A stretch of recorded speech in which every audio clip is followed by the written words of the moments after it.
The Garden of Secrets. In the quiet town of Elmsworth, tucked between rolling hills and whispering woods, there was a garden unlike any other. It wasn't the largest, nor the most colorful, but there was something about it that made people stop and stare.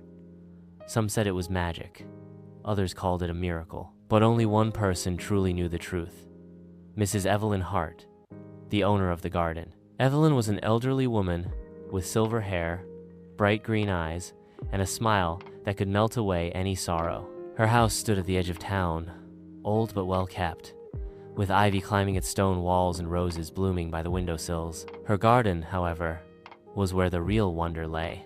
Every morning, Evelyn would rise with the sun, put on her wide straw hat, and walk out to her garden with a silver watering can. She would hum a soft tune, and the flowers seemed to sway in rhythm with her melody. There were tulips in colors no one had names for, vines that twisted into shapes like stars and hearts, and even a small tree that bore glowing fruit. Children from the neighborhood often peered over the fence, trying to catch a glimpse of the garden's wonders. Some claimed they saw flowers that giggled when tickled by the breeze, or butterflies with wings that shimmered like stained glass. But whenever they asked Evelyn about the garden's secrets, she would only smile and say, "Every garden grows on love, a little water, and a sprinkle of imagination."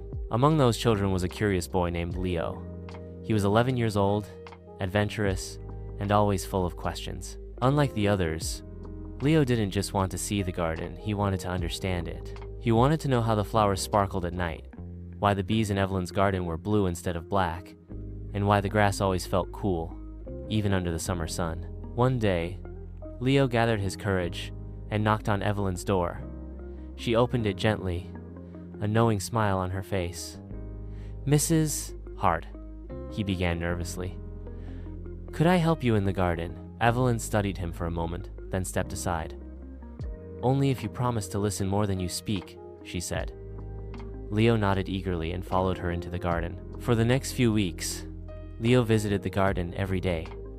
He helped Evelyn water the plants, remove weeds, and feed the birds. She taught him how to talk to the roses not with words, but with kindness. She showed him how to plant seeds not just in the soil, but with hope in his heart. As time passed, Leo noticed strange and wonderful things. One morning, a flower bloomed the moment he whispered, "Thank you," to it. Another day, he found a pebble beneath a sunflower that glowed softly in his palm. Evelyn never explained these things directly. She only smiled and said, "The garden gives what the heart needs, not always what the eyes see." One evening, as the sky turned shades of violet and gold, Evelyn sat with Leo on a wooden bench beneath the glowing fruit tree. "Mrs. Hart," Leo asked, "how